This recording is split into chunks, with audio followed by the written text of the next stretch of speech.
The 49ers are left picking up the pieces following the latest devastating injury. Perhaps reinforcements are on the way, but how do the 49ers move forward from here in 2025? Steph Sanchez and I will talk about that and more right after this.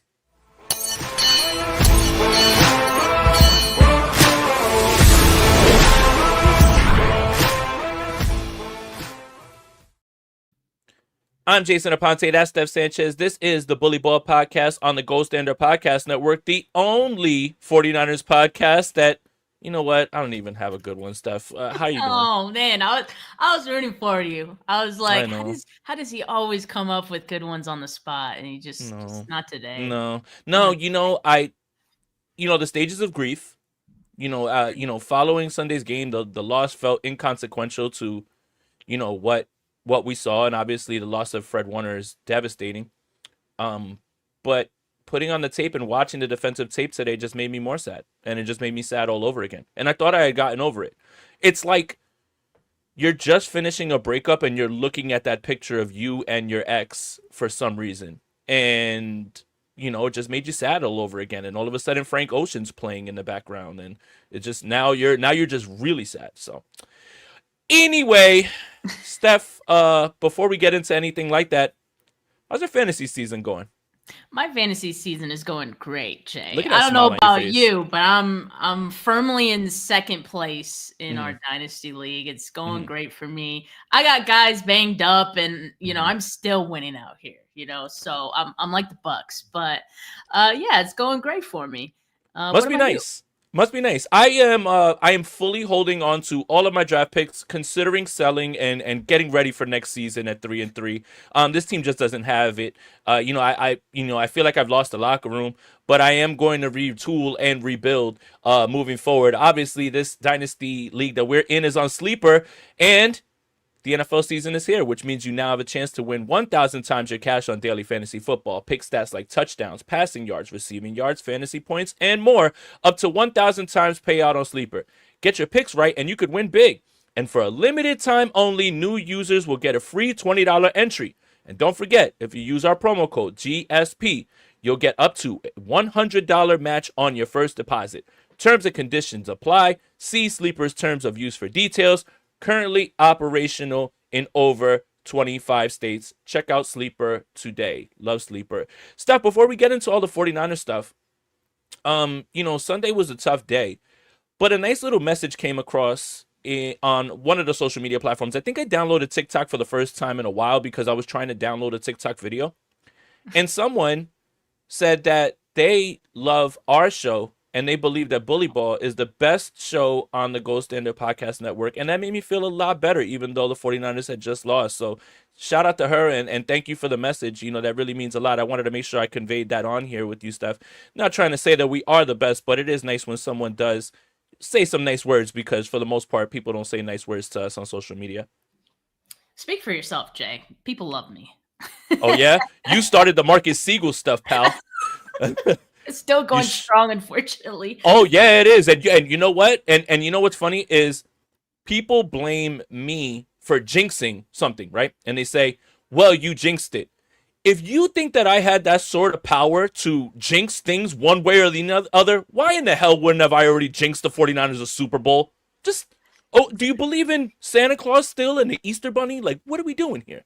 But anyway, look, the Fred Warner thing, we have to just face it head on, right? Like there's no way to go around it. It is Tuesday. The team has to move on. They have to get ready. And here's a beautiful picture of Fred Warner. And I'll say a few things. One, obviously the play is unfortunate because 10 men were on the field. If there was an 11th man on the field, that doesn't likely get to the second.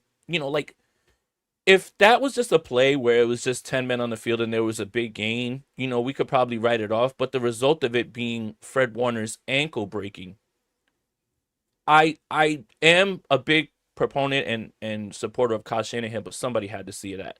And I'm looking square at you guys. Someone had to see that. And if it was just a regular gain, we could let it go, but it resulted in losing Fred Warner. That is a huge mistake. Okay, I want to make sure I make that clear. It's a huge mistake. That's on Kyle Shanahan. That's on Robert Saleh. That's the guys on the field. All of them. Whoever was supposed, Travis Gibson is the guy that they're throwing this at. All of you guys. And now look what happened. But Fred Warner goes down. He gets on the cart, and it was a somber moment. But he looks like a guy that's just like, hey, I'm gonna be back. And and that's another thing. It's infectious. And one more thing I want to say. No matter what the result of the game was on Sunday, the 49ers still played their asses off. And they still went hard in that entire game. They did not quit. I will give them that. I will definitely give them that. The spirit was willing. The flesh might have been weak based on the fact of who's there, right? Like, you can't replace that. But you know what? I was actually very encouraged to watch the tape back. Those guys kept fighting. And you know what? With all of the things that they've been thrown at them, they keep fighting. And I at least will take that bit of positivity that they didn't give up, right, Steph? Yeah, I think this team is better equipped, I would say, to handle just some of the adversity that they're facing this season, more so than I think I could say last year's team was. And maybe some of last year's kind of built that up into this year. And, also you have so many younger guys who are just so motivated to grind, and they're hungry, to prove themselves. So I think that's a positive thing as well. We've already talked about the character of this team being as great as it has been this season. And that's something that, hopefully will carry them the rest of the way. Like you said, Jay, like, I think I agree that this team kept fighting. That's so difficult to do. I had a hard time even continuing to watch. I think a lot of us did. And these guys have to continue playing a game after losing their leader. And so doing it in such a way where, they still hang their head high and able to finish the game and kept it close for as long as they did, I think is a testament to, the character of this team being better than it's been in the past. So I think they could weather this storm, but it's just going to look different. Yeah. It's gonna look different. To talk about the 10 men on the field, that just adds insult to injury, right? And literally inexcusable, like, just something that shouldn't happen. And sometimes things like that do happen, but they don't result in something, I guess that difficult as losing Fred Warner. But I guess it's just really unfortunate that it all had to happen this way. And, just when it was starting to feel like, maybe this team will be okay, like without Nick Bosa, right? Now you lose Fred Warner. That feels like an even bigger loss for this team. So, yeah, I mean,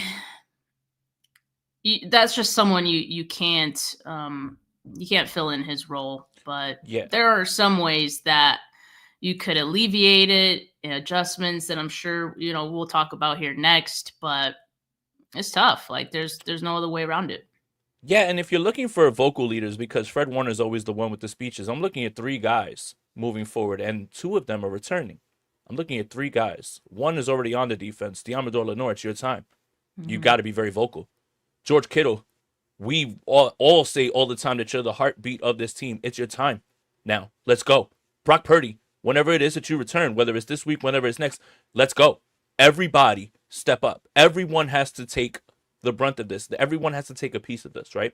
So I guess the question is, what happens with the linebacker group? Well, you saw Tatum Bethune come in the game, and he was a Mike. I will say this. I really liked how hard he plays.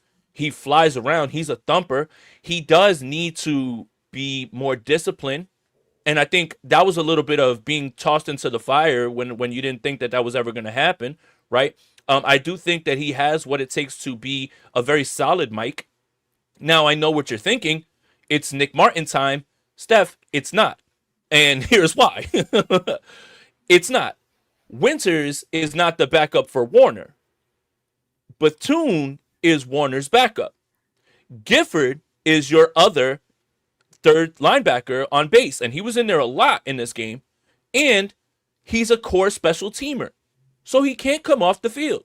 If Nick Martin cannot contribute on special teams, he will not be taking significant snaps away from Luke Gifford, Winters, or Bethune. And it's not because he's a bad player, Steph. Yeah, even when Fred Warner was healthy, I was seeing so many people week in and week out saying, "Where's Nick Martin? Like, why haven't we seen him? Why isn't he active?" All these things, and I mean, there's probably a reason, right? And I think the special teams reason is a good one, Jay. I agree. I think he'll be active like going forward. Just, they need Numbers more game. guys to, yeah, it's the numbers game, but he's not going to be playing significant snaps, or at least we wouldn't expect it. If he does, it means someone else got hurt, which probably not a good thing. But Please don't even say that. The injury yeah, goblin, look, knock the on injury wood. goblin is taking, and again, I'll give you back George Kittle, but I need to take Fred Warner from you, the I injury know goblin, what right? is Like, going just on. That is like that one joke of people saying that Christian McCaffrey's like harvesting everyone's I've health. seen that. It's like, geez, man.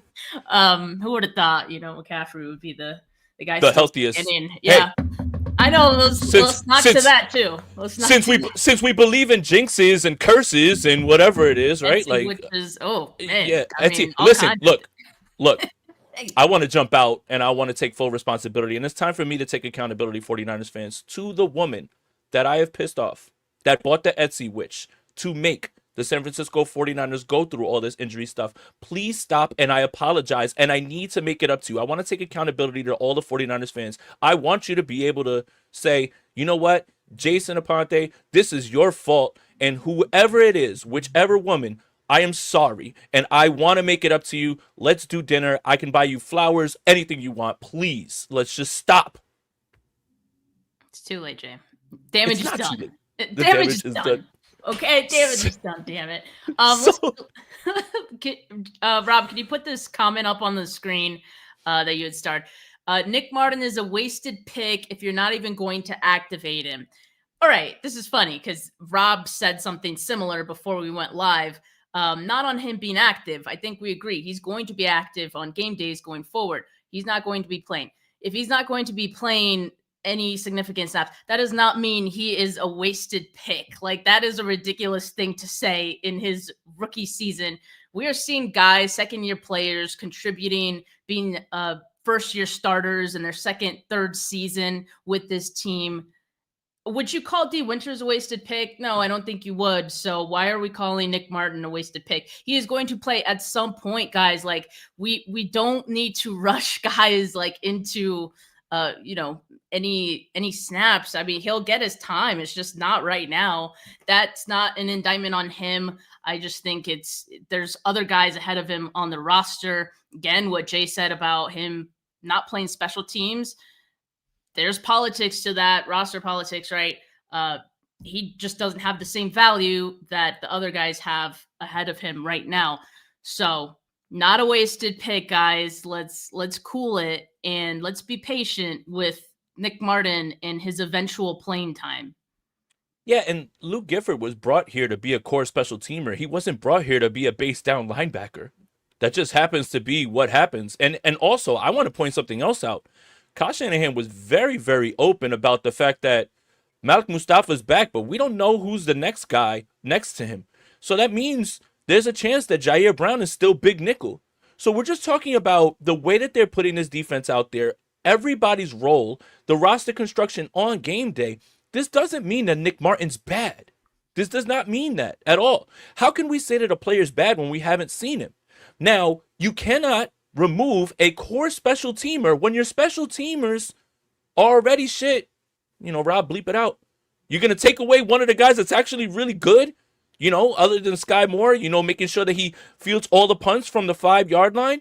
Like, it's okay to wonder where he is. And I understand why people are asking, because every other single rookie's playing. Every other rookie's playing.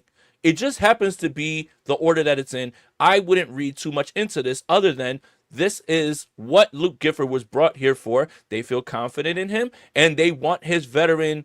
They need stability right now, right? Like, they need to stabilize this defense in every single way that they can. And if that means a veteran guy who doesn't offer you more upside, but just is going to be steady instead of the ups and downs that could be with Nick Martin while taking away from special teams, then that's what it's going to be right now. Now, we can see if there's a calculated risk later on, And that may change. This is very much a week to week league, as you can see. So I think right now it's hands off right now. Like let's just see. I don't think Nick Martin's a bad football player. I just don't. What's the role? And Niner Faithful is Connor Colby a wasted pick because he's playing. Just kidding. Well, I mean, you know what? That's a good way to segue to what else is going on. So we could talk more about the defense, and we'll get to it. I think the safety role, the safety thing, we should definitely spin the block on because Malik Mustafa was in and out, right? They're trying to ease him back in. I thought Jair Brown had a very good game. They didn't target him once. He didn't miss any tackles. He was very solid. I think we still see some of the issues with Siegel, but he's very good in run defense. So again, you can't take him off the field because you're already invested in him, in his confidence. So, but offensive line, I'm scared to death right now about Dominic Pooney, and here's why I want. Well, not that I'm trying to encourage this, but no injury designation, and then Kyle Shanahan gets to the podium and he's like, he's working through injuries. Who's lying here? Is that even allowed? How can you in one breath put on the injury report that he has no injury designations but full practice the entire time and say he's working through something? Is that allowed? Like that's the thing. It's tough to really rag on the guy, but the reason that I'm so worried about Pooney is because he's not a 1-year guy. Pooney is a foundational member of this offensive line in the draft that they are looking to be that guy, and his play has suffered, and there's no two ways about it. Sure, there's probably an injury. You hear Kyle Shanahan say that, but my goodness, man, Vita Vea was taking all three of the interior offensive linemen to school, and he's very good. But I'm more worried about Dominic Pooney than anybody because Jake Brendel's going to be off this team next season, and there'll be a new starter, at center. Left guard, Connor Colby, okay, you're a rookie. You're a 7th-round rookie. We're trying to just get the most out of you. They're waiting for Ben Barch to come back. But Pooney has to be the man. Pooney can't fall off right now. Cold Essence says, DW improved playing faster. Saleh will upgrade him. DW. D. Winters. D. Winters. Okay. We'll talk about the linebackers in a little bit too, or whatever. I have some concerns about Winters, but I think he's gonna be fine. But I am a little worried about the fact that they keep saying that he's not fully healthy, but on the injury report they keep saying he's full participant, no injury designation. He's just not playing well right now, unfortunately. Yeah, and I did, just to add the context, want to talk about the exact quote from Kyle Shanahan. He said, quote, "I think it was a big injury coming into this season, which was a huge setback for him and has made things more difficult. I'm sure that hasn't made things easier for him," end quote. It's not like really saying like he's still hurt, but I mean, definitely implying he's now 100% and hasn't been probably since that injury that he had. I believe it was a knee injury, right? Before he missed some time in camp and the preseason. So yeah, that's definitely something that's hindering his performance right now. I think we could have probably put 2 and 2 together, or maybe they're just hoping that's what it is, right? And maybe he has taken a step back in his sophomore season. I don't know. But I agree. Like it's been pretty bad for the interior of the offensive line, and I think they really banked on Pooney being, one of the better offensive linemen. He was the second best last season, and I think they were hoping for that to continue and for him to build off of last season. And so far, it's been the opposite of that. And Maria asks, is it time to try Drew Moss? I mean,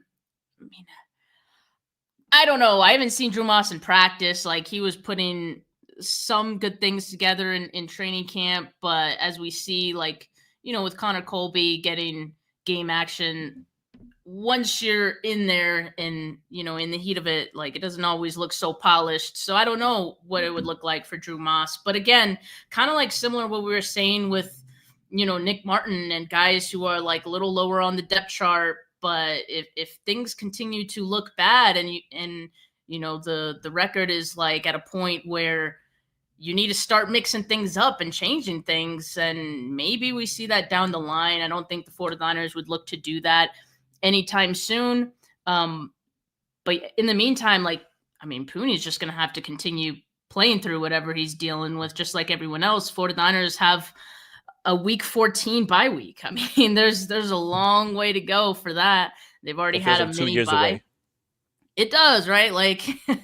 So yeah, unfortunately he'll have to keep playing through it. It's just going to be tough, I think, for this offensive line to get anything going. It's part of the reason that the run blocking hasn't been good, in addition to, other things as well, not just the offensive line, but it seems like as a whole, run blocking has been inconsistent from everyone throughout, because it's not just the offensive line. You have wide receivers and tight ends who need to be on their P's and Q's with that as well. You're missing Kittle out there, and you're also missing guys like Debo and Brandon Ayuk, who were really great, run blockers as well. And Juwan Jennings. Well, I mean, he's back, but was he? It's a good segue right there. Yeah. Let's stay on the offensive line real quick. What if I told you one tackle has 19 pressures allowed and 4 sacks, and the other tackle has 12 pressures allowed and 3 sacks on the season? You would say the one with more pressures, his name is? I think it's Trent, isn't it? Of course it is. Yeah. And Colton McKivitz is just over here just being steady, right? And yet, he's become the new whipping boy, where we want... Well, what I mean is, we want to find one clip where he trips over somebody's leg and say, oh, he's gotten blown up. But then the 68 other snaps, he's really good. But, hey, don't let me get in the way of your offensive line narratives because you want clicks and you want, views and stuff like that. But, yeah, offensive line interior, going to continue to get their ass kicked, it looks like, for the foreseeable future, because here come the Atlanta Falcons, who they blitzed Josh Allen 56% of the time last night. And everyone talked crazy about them. Why would you take Walker and Pierce? That's why. Because now you've got a ferocious pass rush that you can dial up, and Jeff Ulbrich has got revenge on his mind. Blitz, blitz, blitz, blitz. I hope you guys are ready for Sunday Night Football, because that is going to be a very interesting way to do it. Let's do the wide receivers. Kendrick Bourne giveth and Kendrick Bourne taketh. So, I don't know what it is about Kendrick Bourne that you'll never know what you're going to get one play to the next. Yeah, he had 140-something yards. Hell yeah. Thank you, dude. Appreciate it. But he also could just never know where to line up or run the wrong route that results in an interception. Like, the variations and the variance of what he could do from play to play. It could either be a 56-yard catch, or you can run the wrong route and it'll literally turn into an interception. But can we really knock somebody who's got back-to-back 140-yard weeks? Kyle Shanahan, take a bow, man. You're making everyone look at like, why did we keep Kendrick Bourne on the street? Kyle Shanahan is doing his best here, but the Juwan Jennings thing is obviously the thing that we should be talking about right now. Look, man, I don't know what's going on. There's no video of the exchange. It didn't seem like Juwan Jennings was very happy to talk about it and said, ask him about Kyle Shanahan. Yeah. And then proceeds to tell us that he's got 5 broken ribs and high and low ankle sprains. Okay. So here's the problem. You have incentives you want to hit. You want to catch the football. You got money to make. You got money to make next year too.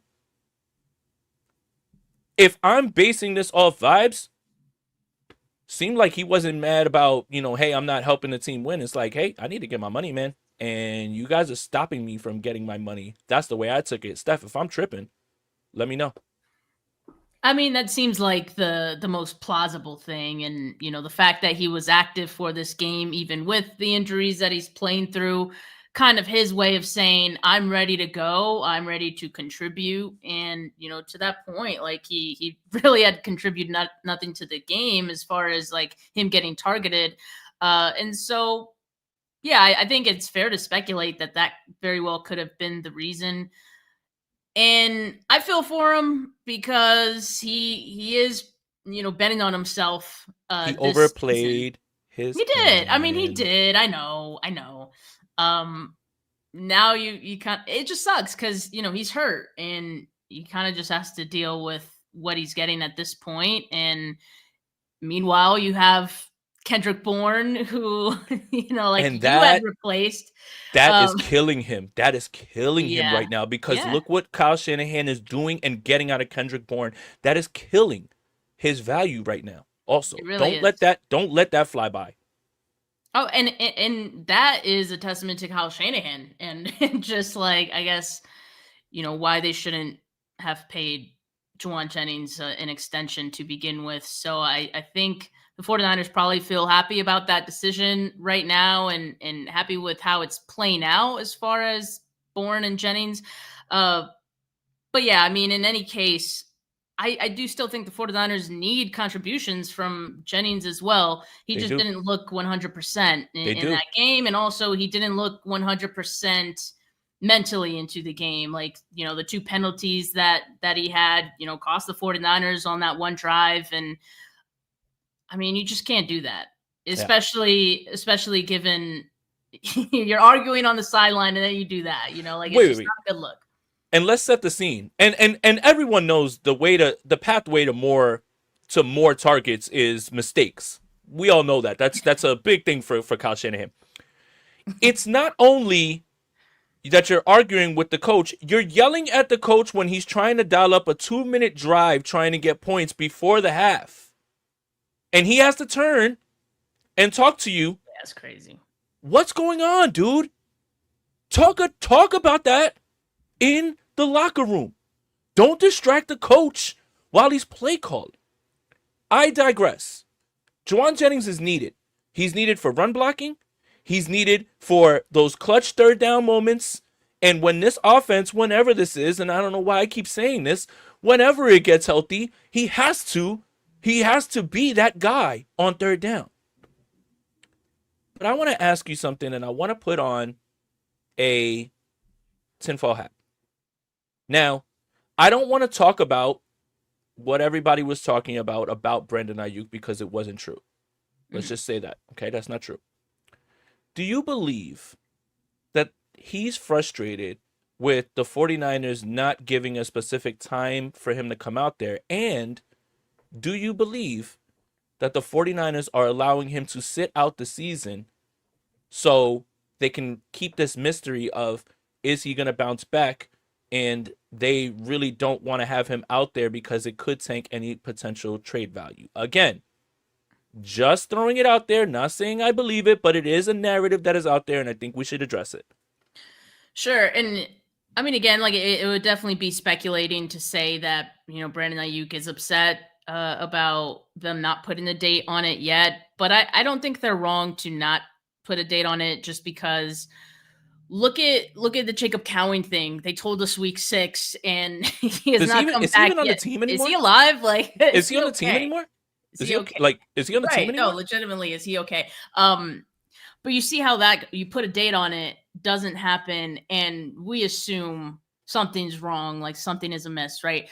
And so I think it's okay for them to be a little more cautious with the Brandon Ayuk thing, especially because there's already so much speculation. Let's not, add more to it by putting a date on it and potentially being wrong, So I think they just want to be sure before giving a date. And Kyle, even recently this week when he spoke with the media, said like still looking at week 10. He's like maybe week 10. Yeah. I don't know if Brandon Ayuk would be upset about that. I do know that, and even from the 49ers standpoint, it would make sense for Brandon Ayuk to play at some point this season. I mean, any player wants to be back out there just to play, once they're healthy. And I think even from the 49ers standpoint, if they wanted to trade Brandon Ayuk, which I don't even hit that contract is no one's trading for that. Like someone is. Yeah, someone is. Someone okay. could. Well, if someone would. If someone would, I got to see what I'm trading for first. So very fair. And Brandon Ayuk needs to play. Like if the 49ers plan is to trade Brandon Ayuk next offseason, again, we're all speculating here, but if that's the case, you want him to play as well. So you're a smart GM, that's why.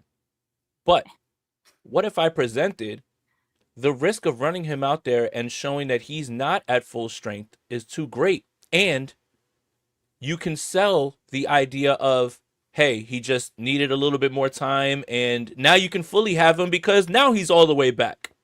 It's dicey. Yeah. It's dicey because if you put him out there and he looks like he's lost a step, whatever pick you thought you were going to get, you lose another round on, or 2 rounds. Now, if you have this air of mystery about Brandon Ayuk and you spin it as he just needed more time, and then say he's all the way back, then people are like, yeah, we'll have our medical staff check him out, but they haven't seen the decline in play. So it's twofold there. But again, this is all tinfoil hat stuff. Yeah. I want Brandon Ayuk to stay here. I think Brandon Ayuk is an incredible separator. I think that Brandon Ayuk has been unfairly treated by many people, and I think everybody's looking for any moment to pile on him. There is something strange about this entire situation, though. I just can't put my finger on it. I feel like that Dexter meme.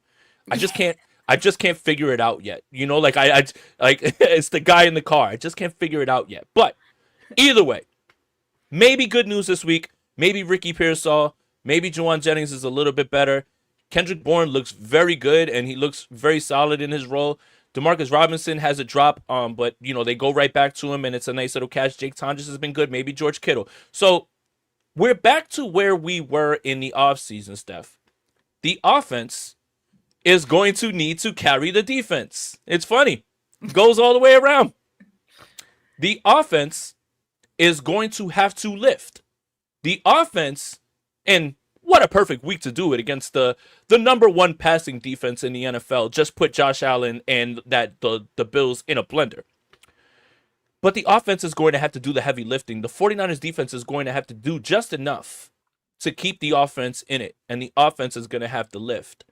Now, this is the first game since week 15 of last season where the number 1 passing defense is going to face the number 1 passing offense. And that was Tennessee's defense last year against Cincinnati. So we're right back to where we were. A lot of rookies are going to play. We need to go through the bumps and bruises. But we still believe in Kyle Shanahan, and we're going to make the most of this offense. But you can't do that until the guys get back.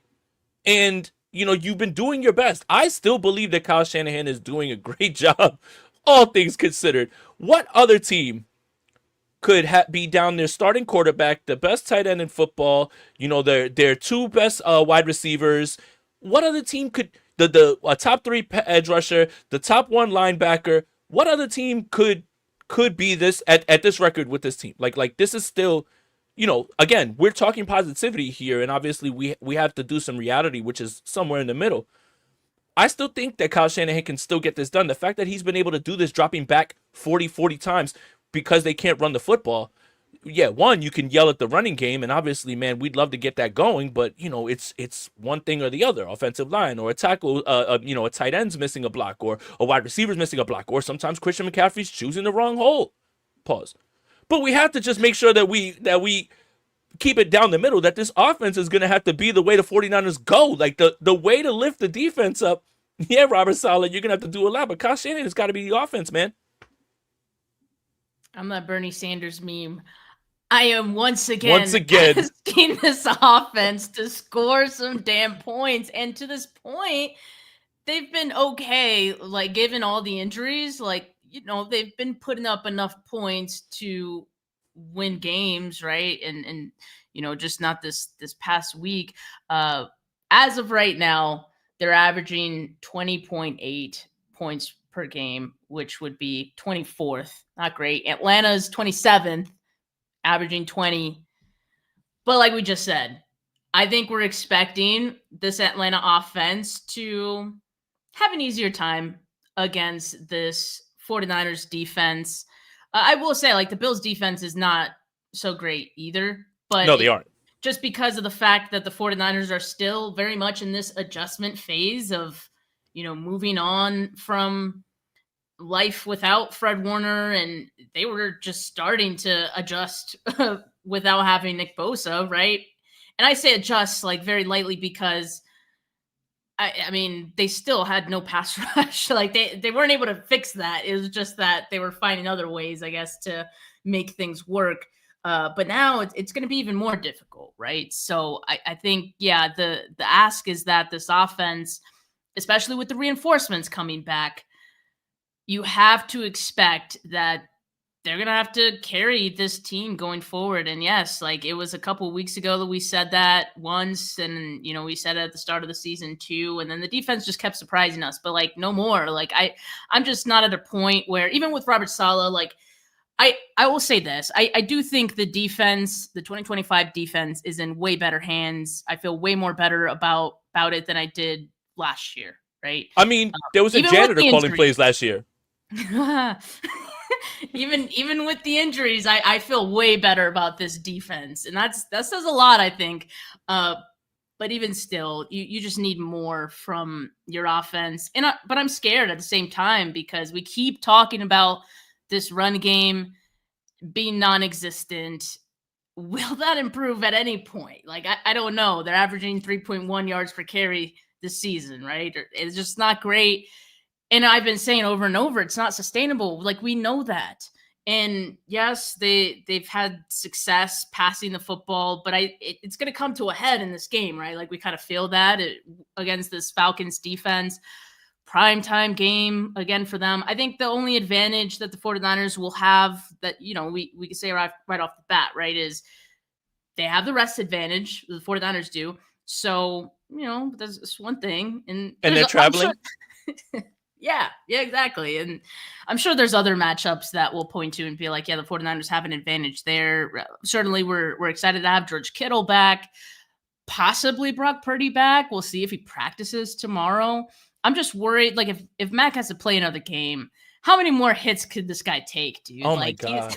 Like, and that run out of bounds, it looked like he was just trying to grind himself to a stop. And I was just like, oh, dude, like, please. Did not look clean at all. And I feel for him. Like, sometimes this offensive line is not doing him any favors. So you mentioned the Falcons defensive line. I was a fan of Jalen Walker coming out. Pierce is obviously great as well.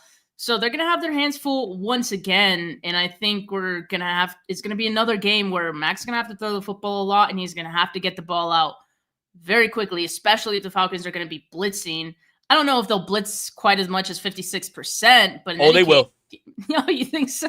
I mean, they blitz close to 50% almost every single game. That wasn't even a game high. Like, that's just it. Ulbrich is just gonna send the house over and over and over, man. And they're fine with it because AJ Terrell has been clamps this season. He's been excellent covering receivers, and they're fine with it. D. Alford is like they're fine with it. They'll take their chances because of the matchups they create with with their blitzing. That's not gonna stop. That is just who they are. That's their identity.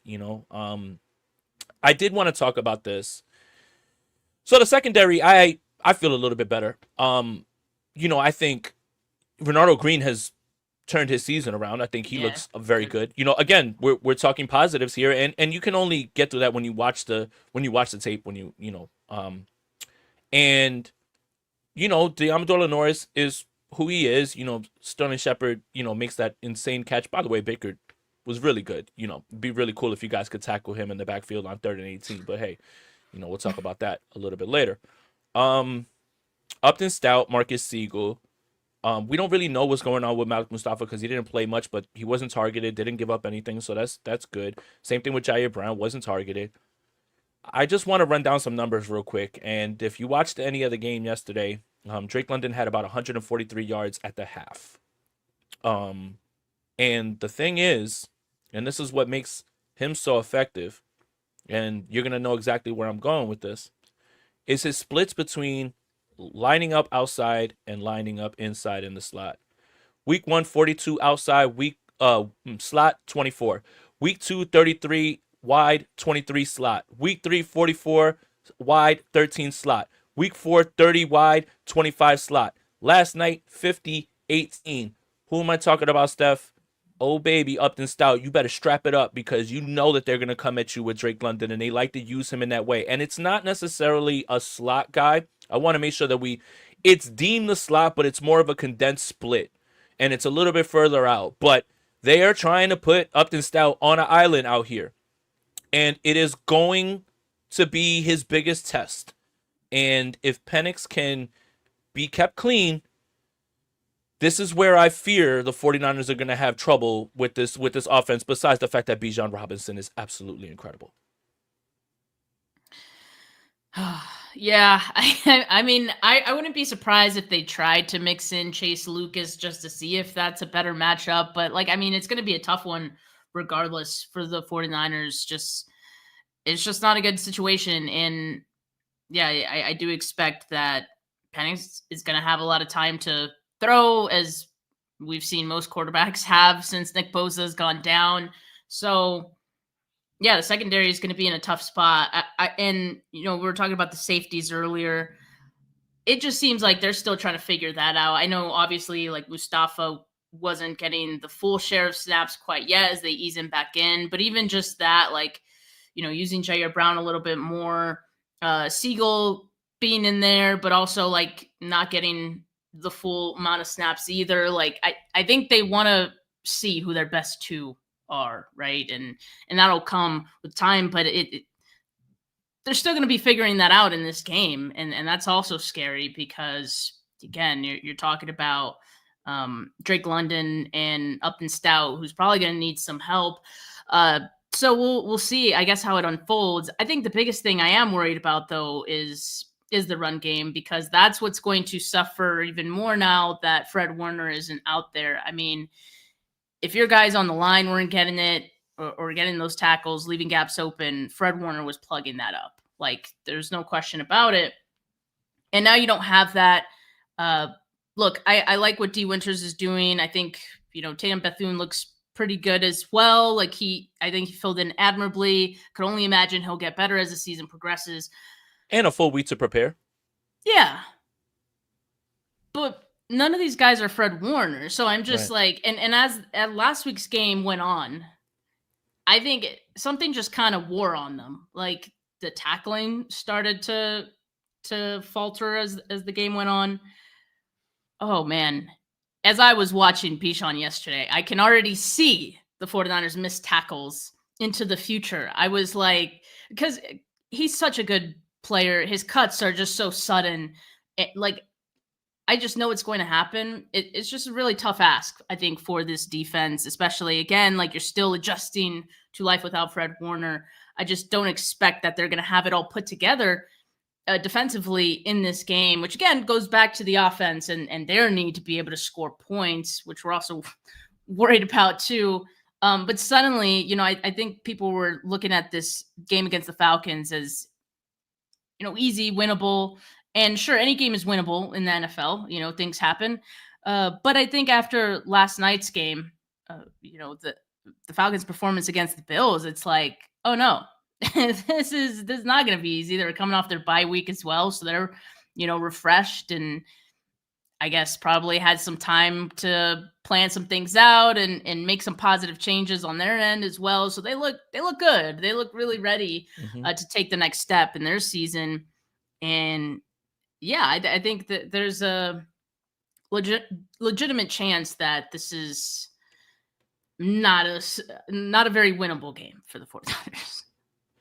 Look, I'm just going to go through the missed tackle rates, and shout out to SF Data Niners. If you guys are not following him, he just does incredible work, man. D Winters, 13% missed tackle rate. He's got 6 missed tackles on the season. Upton Stout, 10.7. He's got 3 missed tackles. 11.5 for Diamado Lenore. That's 3 missed tackles. Renardo Green, 14.3%. That is 3 missed tackles. Kalia Davis, 22.2%. That's 2 missed tackles. You're not going to win this game by not wrapping up and tackling. And that's why it was good to see, Jair Brown cutting down those angles and doing what he did in the run game as well too. And the other thing is they've got big boys up front. They've got guys that can really move the pocket. Like, this guy's running through, And again, you're absolutely right. Buffalo's defense is bad, and they're missing a lot of guys, but they are bad. And for a Sean McDermott team, you're supposed to be a defensive team. They are bad. But he's running. You could drive a truck through these holes. Pause. Like you really like you can just go ahead and he's just doing what he wants.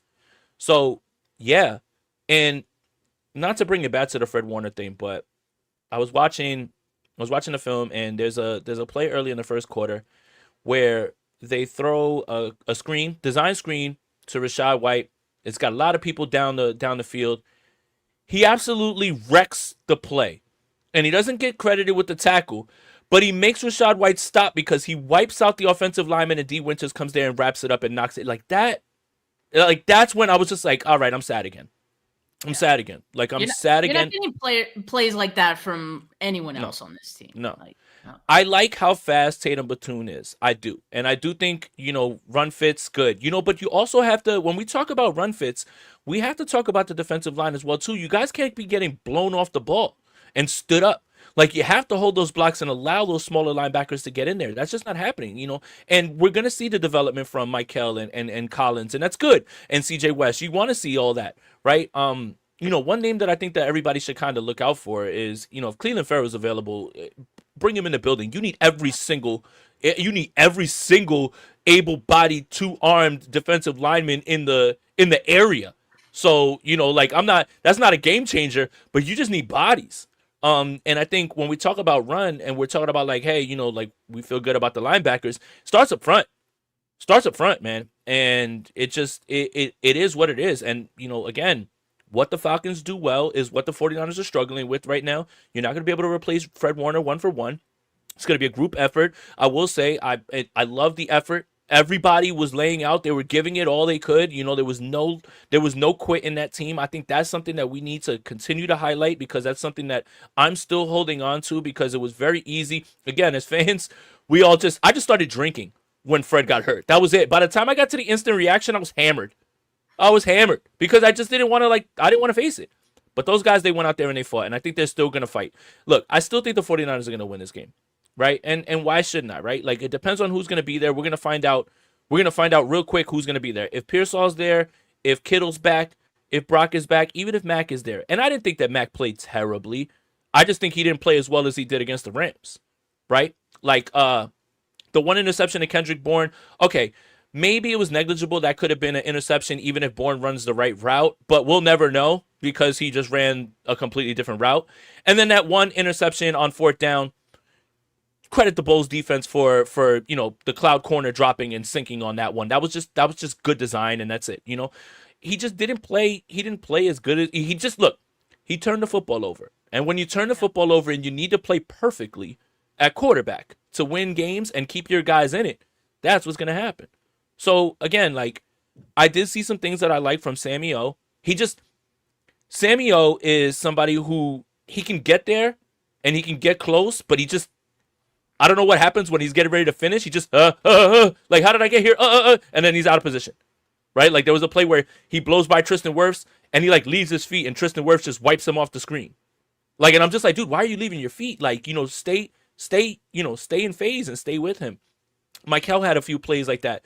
Obviously, the play that we're all going to look at is, that Baker Mayfield sack that should have happened, that twisted the game around right there because that was the 49ers about to get the ball back and who knows what happens. And then 2 plays later, Baker steps up into a pocket and he throws a dime to Tez Johnson, like an absolute dime. That changed the game. They've got to finish. And Penix isn't mobile. He's not Baker Mayfield. That you can say that for sure. But they are going to be surgical if he is kept clean. So what does that mean? Do you blitz a little bit more? I think if you're worried about Marcus Siegel and he's on the field, then use him as the guy that you're bringing up to the line to blitz because you have confidence in the other guys on the back end. So I'm still hopeful. I still believe that the 49ers are going to win more games this season. I still think the 49ers are in the driver's seat for a playoff spot. I mean, look around the NFC. Who exactly are we afraid of right now at this point? I mean, we're afraid because of who we don't have, but the Lions lost to the Chiefs. The Eagles lose to the Giants. The Packers tied with the Cowboys. Like, there's no runaway teams. Washington's in deep trouble right now. They're 3-3, and their schedule does not get easier. The teams that you're worried about are the teams in your own division. Seattle keeps winning, and we'll see how they do this week on Thursday against Houston. The Rams keep winning, but the Rams keep getting gifted banged up team after banged up team. And I'm not knocking them. That's what the schedule is. But how do you go from having the San Francisco 49ers and then the Baltimore Ravens in back-to-back weeks? And now the Jaguars in London aren't going to have Devin Lloyd, who's been playing out of his mind. They're not going to have Puka Nacua either, it sounds like. So it's starting to level out. But man, they're getting lucky. So you look around the NFC and you kind of just say, we have to hold steady. That's it. You can't let this season go around the tubes, and you can't let this season go down the drain, right? Like, you still at this point are in good position. A lot of teams would kill to be 4-2. It's just how the 49ers got to 4-2 that makes it so hard. And by the way, you talked about Christian McCaffrey. Christian McCaffrey is on pace for the hardest 100-yard scrimmage games in the history of the NFL back to back to back to back to back. I don't know how he's doing it. It doesn't look easy, but he's doing it. So, it is what it is at this point. The 49ers just have to stick with it. And they have the coaching, they have the culture, they have the guys that are going to continue to compete. They're just going to have to get more from players that they didn't expect to, a la their rookies and their second-year players. Yeah, you're definitely not in a position to punt your season this early when you're sitting at 4-2. I mean, yeah, it looks grim, and I saw Drew Brees had the 49ers in his top 5 power rankings. I don't know if I'd quite do that. CTE? Does he know? Does he know? Does he know? I don't know if I'd put him in the top 5, but this is still a team that could compete. I mean, again, like, just the fact that they were able to keep this game as close as they did, till the end there, I think says a lot. They're going to keep fighting. And from our perspective, I think we'll find some entertainment and something to cheer for. That's, maybe a little bit different than what it was like a few weeks ago. And I'm not saying that we're, as fans, ready to punt the season either, but I'm just saying that I think it will be closer to what we thought or expected the beginning of the season. When we were going into the season, what it was going to be. We were going to be rooting for young players getting a lot of playing time and growing and taking their lumps along the way. So you're looking at this team from a slightly different perspective, but not one where you're feeling down and out about it. I think there's still a lot of good to take away from what the 49ers are going to be able to, put together for the rest of this season. And, let them impress us. I think they will at certain points, and it could start, Sunday Night Football. And I shouldn't even say start, because they had already impressed us quite a bit in the first 6 weeks of the season. So, I'm just going to keep holding out hope that it'll be entertaining enough that we don't have to drink our sorrows away. Jay, hopefully Sunday night's a little better for you. Man, I know my liquor store is happy. I'm keeping them in business right now. But I do want to say this too. Again, it's still, this season was always about information and fact finding. And the 49ers were going to go wherever the chips laid. If it was in the playoffs, cool. If not, then we've got our development with our rookies and everything. That hasn't changed. And the 49ers should still be in that information finding sector of this, right? You have to figure out what you have, because it is about 2026. You have to be smart about any trades that you make, because you do need all the picks that you have to continue to stock this cupboard. And you might be in the business of getting more picks depending on who it is. Like, if somebody calls for Jawan Jennings right now, who says no at this point, right? I mean, he's banged up. Why would somebody trade for him? Ribs and and high and low ankle sprain, says no. Yeah, I mean, Pittsburgh, they might call, but look, again, the 49ers are in this spot after 6 weeks where they shouldn't be punting the season, and they shouldn't be counting their chickens before they hatch. You have to continue to go week to week, and you have to keep fighting, and that's it. And you're gonna find out what this team is made of. Although I think I know what they're made of, man. These guys are trying their hardest, man. They're playing their asses off, man. I have to give them credit for that. I'm not going to stop saying that. I know that doesn't mean anything if it doesn't translate into wins and losses, but yeah, they legit are trying as hard as they can, and that's culture, right? Like, that's them believing still in the coaching. The coach hasn't lost the locker room. They're still believing. But you have to keep this up, right? And keep the effort up. So Sunday night, the only thing that I have a complaint is I can't stand Sunday Night Football. I hate that song so much. Um, and now I have to wait all day for Sunday night. What are you laughing about? Why do you hate that song? Song sucks. Okay. Hater. I don't care. Big hater. Oh, the biggest hater. Steph, is there anything else that you wanted to touch on? Anything? Oh, what I mean, we're talking about positives. The 49ers special teams is creeping into the top 10, and why is that? Rob, do it, please. Rob.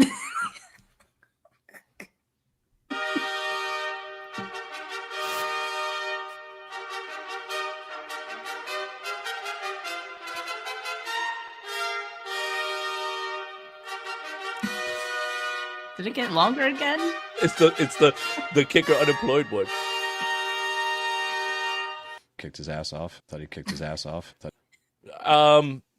No, seriously, the 49ers are a top 10 special teams unit. And that has a lot to do with their specialists. And that, just because Sky Moore is brain dead doesn't mean that everybody else isn't doing what they're supposed to on special teams.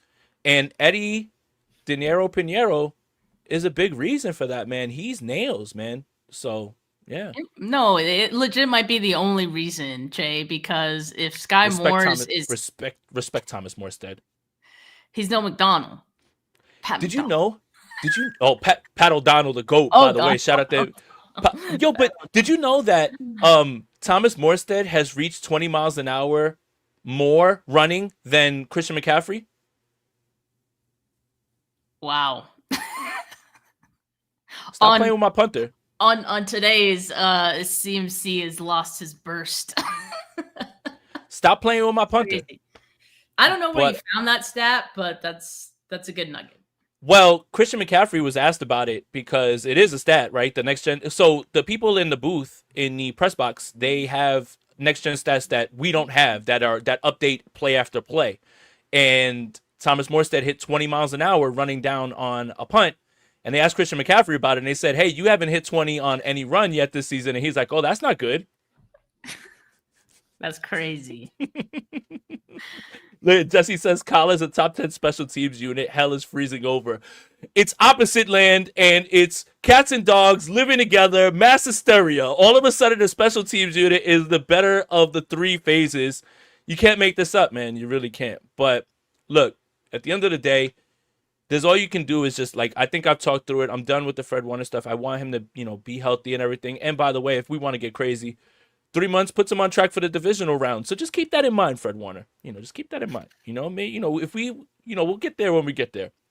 But this team just has to continue to fact find and figure things out, right? Like, and figure out what they have. And they have to find a way to generate better pass rush, man. They just do. And I do think that it's there. But the sum of the parts at times is, when you have all these guys that are run stuffers and then you're asking them to be pass rushers now, I think that's another thing that we have to, Jordan Elliott's not going to rush the passer. Kalia Davis is, fine rushing the passer. Michael's got to be an edge setter, right? But Alfred Collins, CJ West, not pass rushers, right? Like, you're asking them, you're asking your plumber to fix your roof. And that's just where they are with who they have, up on the defensive line. But it is up to Robert Saleh to figure that out. And I do think that, they are in better hands because it's obviously better than Nick Sorensen. But, they just have to move forward. That's it. And from what I saw, with my eyes, this team didn't quit. And I think that's important. That's the thing that I'm going to keep hanging my hat on, is that they're still going ahead. They're still going ahead and trying their best at this point. So, yeah. Suddenly, you have to elevate your game even further. And so I think that's hopefully what we see in these coming weeks. And again, I think we'll learn a lot about this team going forward, and hopefully it'll still be entertaining for us to watch. I think it will be, though. Yeah, I think so too. I think Sunday night should be a fun game. I mean, Atlanta has guys, it's a good test to figure out where the secondary is.